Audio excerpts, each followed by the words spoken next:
आसीत किरात नगरे ब्राह्मणो ज्ञान दुर्लभ दरिद्रो रस विक्रेता वेद धर्म परांमुख।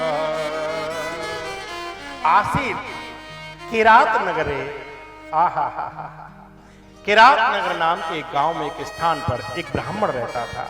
कैसा ब्राह्मण था? बोले ब्राह्मणों ज्ञान दुर्लभ, वो ज्ञान में दुर्लभ था। एक बात और आपसे निवेदन करें, यदि आप किसी से कह दें कि तुम्हारे पास पैसा नहीं है, तुम पैसे में कम हो, व्यक्ति को बुरा नहीं लगेगा। आप किसी से कह दो कि तुम हमसे आयु में कम है, बुरा नहीं लगेगा। आप किसी में कुछ भी कह दें, व्यक्ति बुरा नहीं मानेगा। लेकिन किसी से कह के देखना कि तुम थोड़ा बुद्धि में कम हो, तुम पे बुद्धि नहीं है, फिर देखो आदमी को कितना खराब लगता है। बुद्धि कम की बात सुनी तो समझ लो नाराज हो जाएगा। और भगवान ने 2 कान में मंत्र फूंक करके भेजा है। कौन कौन से?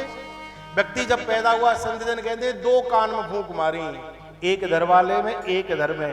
एक कान में कहा कि मैंने अभी तक पृथ्वी पर तुझसे ज्यादा बुद्धिमान दूसरा पैदा नहीं किया। हर आदमी अपने आप को बुद्धिमान मानता है, अपने आप को सबसे ज्यादा बुद्धिमान मानता है। आपको चाहे उसे ज्ञान है चाहे न है, किसी भी विषय को बात करेंगे वो अपनी बात जरूर लगा देगा उसमें, अपने आगे नहीं चल। दूसरे कान में कहा कि तुझसे ज्यादा सुंदर कोई नहीं बनाया, तुझसे ज्यादा कोई सुंदर नहीं। जैसे ही शीशे के सामने नहा धो करके कंगी वंगी करने के लिए कपड़े पड़े पहन के जब आता है, तब वो देख के कहे वारे हम क्या लग रहे हैं, हमारे जैसा कोई दूसरा नहीं। हर कोई, हर किसी की, मैं तुम्हारी नहीं अपनी भी कह रहा हूँ। तो जब शीशे के सामने थोड़ा तिलक सही से कर लूँ, कहीं टेढ़ा तो नहीं है, थोड़ा बाल भी ठीक कर लूँ, इधर उधर तो नहीं है, सब करते हैं इस काम को। तो किसी को धन में कम कह दो, बुरा नहीं लगेगा। लेकिन अगर आप कहें कि तुम्हारे पास बुद्धि नहीं है तो बुरा लग जाता है। और उसमें भी अगर ब्राह्मण है, और ब्राह्मण को अगर कहा जाता है बोले ब्राह्मणों ज्ञान दुर्लभ, तो ये तो ब्राह्मण के लिए सबसे ज्यादा अपमान की बात है। ज्ञान दुर्बल, ब्राह्मण का बल क्या है? ब्राह्मण का बल उसका ज्ञान ही तो है। और अगर उसके पास ज्ञान नहीं है तो फिर वो काय का ब्राह्मण है? बोले कहा कि आसीत किरात नगरे ब्राह्मणो ज्ञान दुर्लभ दरिद्रो रस विक्रेता। ये नमक का व्यापार किया करता था और अपनों को ही ठगा करता था, अपनों को ही ठगता था। जो उस पर विश्वास करते थे उनको ही ठगा करता था। भैया व्यासपीठ से एक बार निवेदन करूंगा, जो आप पर आंख बंद करके भरोसा करता हो उसके साथ विश्वासघात नहीं करना चाहिए। संसार का सबसे बड़ा अगर कोई पाप है मेरी दृष्टि में तो विश्वासघात है, वो कभी मत करो। सामने वाले ने आंख बंद करके आप पे भरोसा किया है, पर विश्वास किया है, और आप उसका विश्वास तार तार कर देते हो, उसी के पेट में छुरा भोंक देते हो, उसी की कमर में तुम लात मार देते हो। उसने आपको अपना समझ करके कोई बात कही, तुम दूसरों की जगह जाके 4-4 6-6 जगह जाकर के बता रहे हो। उसने विश्वास करके तुम पर धन दे दिया, तुम उसको दबा करके बैठ गए। उसने विश्वास करके कोई चीज समर्पित कर दी, तुम उसको रख करके बैठ गए। उसने विश्वास करके खुद को समर्पित कर दिया और आपने उसी में छुरी लगा दी, उसी में चाकू भोंक दिया, उसी के विश्वास का खून कर दिया। ये कभी नहीं करना चाहिए। लेकिन ये काम करता था, सबसे पहले ये विश्वासघाती था। एक तो ज्ञान दुर्लभ, दूसरा क्या करता था? बोले विश्वासघाती था, अपने ही लोगों को लूटा करता था। और एक दिन घटना घटित हो जाती है, एक दिन घटना घटित हो जाती है। कदाचित दैव योगेन, एक दिन घटना घटित हो गई। ये एक नदी के किनारे, एक सरोवर के किनारे टहल रहा था। उसी समय पर एक शोभावती नाम की वैश्या को इसने वहां पर काम पीड़ा करते हुए देख लिया। और जैसे ही इसने देखा है, इसका मन बिगड़ गया, मन बिगड़ गया। लौट करके घर में आया है, कल्पना करने लगा, देखो भैया जैसा देखते हैं वैसा बनते हैं, जैसा देखोगे वैसा बनोगे। हम आंखों से क्या देख रहे हैं, हम कानों से क्या सुन रहे हैं, हम जिह्वा से क्या ले रहे हैं, जैसा आप ग्रहण करते हैं आप वैसे ही बनने लगते हैं, वैसे ही बनने लगते हैं। इसलिए कहा गया है, संत जन कहते हैं आंखों से वो देखो जो देखने योग्य हो, जो देखने योग्य, वो मत देखो जो देखने योग्य नहीं है। हनुमान जी ने रावण के यहां विचित्र कंडीशन देखी तो आकर के कहते अति विचित्र कही जात सुनाई, ऐसा देख लिया जो बोली में वाणी से नहीं कहा जा सकता। अच्छा देखो, दृश्य का बहुत बड़ा प्रभाव पड़ा करता है, जैसा आप देखोगे वैसा मन बन जाता है। वैश्या को देखा है इसने और देखते इसकी बड़ी विचित्र स्थिति हो गई, बड़ी विचित्र स्थिति हो गई। लौट करके आया है, कल्पना करने लगा, देवी जैसी ब्राह्मणी इसकी पत्नी थी, छोड़ दिया। माता पिता का वध कर दिया, पत्नी को निकाल दिया, सब अनिष्ट कर दिया और वेश्या के पास जाकर के रहने लग गया। मैं तेरे साथ जीवन जीना चाहता हूं, मैं अपना सर्वस्व लेकर के आया हूं। वो कहती है मैं बिना धन के किसी को स्वीकार नहीं कर दी। बोले मेरे पास बहुत कुछ है। क्या लेके आया है? बोले ये देख, पत्नी के गहने हैं, घर बेच दिया, उसके पैसे हैं, ले ये सब तेरे लिए, मैं तेरे साथ रहना चाहता हूं। वेश्या ने धन ले लिया, साथ में रख लिया। कुछ दिन वेश्या के साथ जब रहने लगा, और वेश्या तो वेश्या हुआ करती है, धन जब तक था तब तक तो साथ दिया, और जैसे धन खत्म हो गया लात मार के भगा दिया, निकाल दिया। तब अकल आई कि मैंने बहुत बड़ी गलती कर दी। जब निकाल दिया, इधर उधर घूमने लगा, कोई पास नहीं बिठाता, कोई पास नहीं बिठाता, कोई बात नहीं करता, और कोई करेगा क्यों?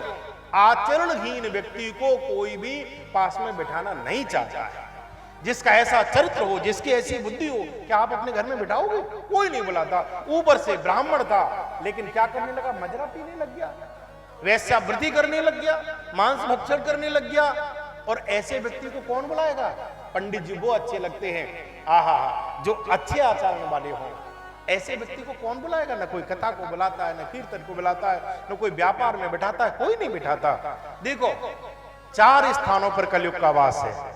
द्यूतम पानम स्त्रियः सूना यत्रा, ये क्या? बोले जहां जुआ खेला जाता हो, जहां पर शराब पी जाती हो, जहां पर मांस भक्षण किया जाता हो, और जहां पर स्त्री अपने धर्म का पालन न करती हो, वहां पर कलयुग का वास हुआ करता है। कलयुग का वास होता है। और आज चारों ही चीज जम के दिखाई देती है।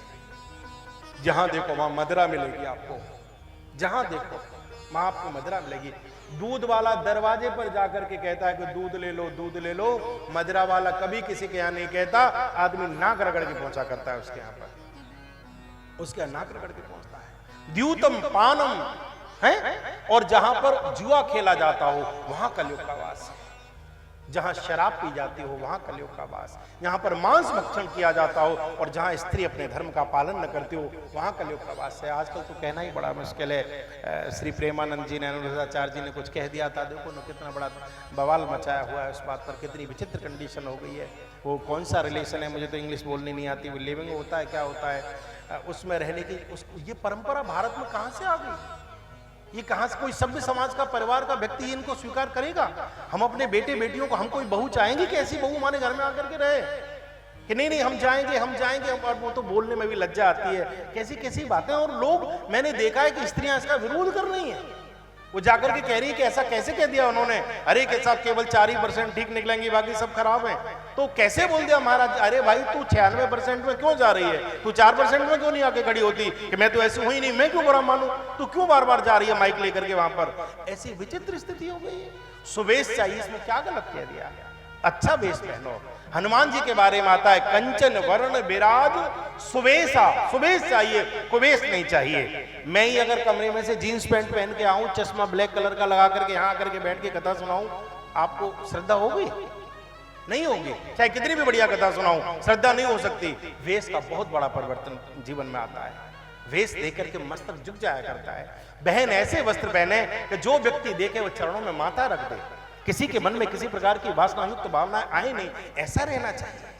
नारी की दृष्टि ऐसी हुआ करती है कि वो अगर देख भर लेना तो उसके देखने से सामने वाले का जो सर है वो चरणों की ओर आए, हाथ चरणों की ओर आए। ऐसा हमारा व्यक्तित्व होना चाहिए, ऐसा व्यक्तित्व होना चाहिए। लेकिन विरोध हो रहा है आजकल, लोग उसी का विरोध कर रहे हैं। क्या क्या गलत कह दिया इसमें? क्या गलत कह दिया है? लेकिन अब बड़ी विचित्र स्थिति है कि कुछ भी कहो तो दुनिया भर के महिला आयोग, ये वो, न जाने कितने केस में कितने झाले झंझट खड़े हो जाया करते हैं। देखो, भारत में नारी को पूजने की परंपरा है। यत्र नार्यस्तु पूज्यन्ते रमन्ते तत्र देवता, हमारे यहाँ तो पूजा की जाती है। लेकिन वहां बड़ी विचित्र स्थिति होती है। बोले कैसे? बोले अधर्म का पालन करने वाला ये जो व्यक्ति है, ओ हो, और जैसे ही ये अधर्म का पालन करने वाला जो देवराज नाम का ब्राह्मण था, कोई घर में नहीं बिठाता, कोई पास नहीं बिठाता, धन लेकर के वेश्या ने भगा दिया, बाहर दर बदर भटकने लगा, बीमार हो गया, बुखार आ गया, वो रोग ने पकड़ लिया। कदाचित् दैव योगेन प्रतिष्ठानमुपागतः शिवालयं ददर्शासौ तत्र साधु जनावृतम। न जाने क्यों बहुत रोया तुम्हारी याद में शंकर, ये कहां से निकला और प्रतिष्ठानपुर में ये पहुंच गया प्रयाग की पावन भूमि पर। और वहां पर भगवान शिव का एक मंदिर था, अंदर कथा होती थी, अभिषेक होता था। बाहर जाकर के बैठ गया, क्योंकि अंदर तो ऐसे पापी को कोई आने देगा नहीं। बाहर बैठ गया, भूख से व्याकुल था, प्यास से व्याकुल था, कुछ खाने के लिए मिल जाए, कुछ मिल जाए, कुछ ले लूं, कुछ तो मिले। बाहर आकर के बैठ कर प्रतीक्षा करता है कब रात्रि हो और रात्रि में कुछ फल इत्यादि मिल जाए। दरवाजे पर बैठा हुआ है। देवराजस्मा शांते ज्वरेण पीड़ितो मृतः। भयंकर बुखार से ग्रसित था, पूरा शरीर तप रहा था। दरवाजे पर पड़ा हुआ है, दरवाजे पर पड़ा हुआ है। बार बार प्रभु का स्मरण करता है, भगवान का स्मरण करता है। देखो भैया, मरते समय पर पाप सबको याद आते हैं, पाप याद आते हैं। आपने देखा होगा कभी कभी कोई व्यक्ति जब मरते हैं तो वो कहते हैं, अरे ये मेरी टांग पकड़ रहे हैं, देखो ना ये मुंह खींच के ले जा रहे हैं, ये काले कपड़ा वाले आ गए, ये मुड़ासे वाले आ गए, ये ऐसे आ गए। वो कुछ नहीं, वो पाप दिखाई देते हैं। और आप जीवन में कितना भी छुप करके पाप कर लीजिए, कितना भी छुप करके पाप कर लीजिए, मृत्यु के समय पर सबसे पहले वही आकर के खड़ा होता है। और हम तुम तो छोड़ो, भगवान श्री राम के पिता श्री दशरथ जी का जब प्राणांत हुआ है, और प्राणांत के समय पर जब कौशल्या की गोद में श्री दशरथ जी महाराज लेटे हुए थे, राम का वनवास हो गया, एक एक श्वास आ रही है, जा रही है, मृत्यु बिल्कुल छाई हुई है, सन्निकट आकर के खड़ी है। उस समय राजा को पाप याद आता है, ठीक करके कहती है, कौशल्या ये कौन है, ये वृद्ध दंपति कौन है जो मेरी तरफ देख रही है, कौन है? कौशल्या हाथ रख देती है आंखों पर, नहीं महाराज, यहाँ तो कोई नहीं है, यहाँ तो केवल दास दासियां हैं, मैं हूं, तुम मेरी गोद में हो, यहाँ कोई नहीं है। दशरथ जी कहते, नहीं नहीं देवी, ये कोई खड़ा है, ये वृद्ध दंपति कौन है? आहा, तुलसीदास जी लिखते हैं, तापस अंध साप सुधे आई। राजा को श्रवण के माता पिता की याद आ गई, मुझसे एक अपराध हुआ था, एकदम कौशल्या जी का हाथ पकड़ लिया। कौशल्या, मुझसे पाप हुआ था, वो पाप मैंने केकई को तो बताया था, तुझे नहीं बता पाया, तुझे नहीं बता। और केकई को पता था कि राम के वियोग में इनके प्राण निकलेंगे, लेकिन कौशल्या जी को नहीं पता था। हाथ पकड़ लिया कौशल्या का, रो करके राजा कहता है, रानी एक पाप हुआ था, एक अपराध हुआ था, एक निरपराध व्यक्ति के प्राण मेरे द्वारा चले गए। रानी, एक श्रवण कुमार नाम का बालक अपने बूढ़े माता पिता को जल लेने के लिए गया और अनजाने में बाण चल गया, उसकी मौत हो गई। और उसके माता पिता ने मुझे शाप दिया था, राजन, जिस प्रकार आज पानी की एक एक बूंद को तरस करके हम अपने प्राण छोड़ रहे हैं, जहां हमारा साप है कि मृत्यु के समय पर 4 बेटे तेरे होंगे, लेकिन तुझे अंत समय में पानी की बूंद देने वाला कोई नहीं होगा, जाए हमारा साप। जिस प्रकार आज बच्चे के वियोग में, अपनी छाती के टुकड़े के वियोग में हम अपने प्राणों को छोड़ रहे, जा, हमारा साप है कि एक दिन तू भी अपने बच्चों के वियोग में अपने प्राणों को छोड़ेगा, जा, ये हमारा साप है। यही बात दशरथ जी कहते हैं, रानी ये कौन है? ये वही है, ये वही है, तापस अंध साप सुधे आई। पुराने पाप याद आते हैं व्यक्ति को।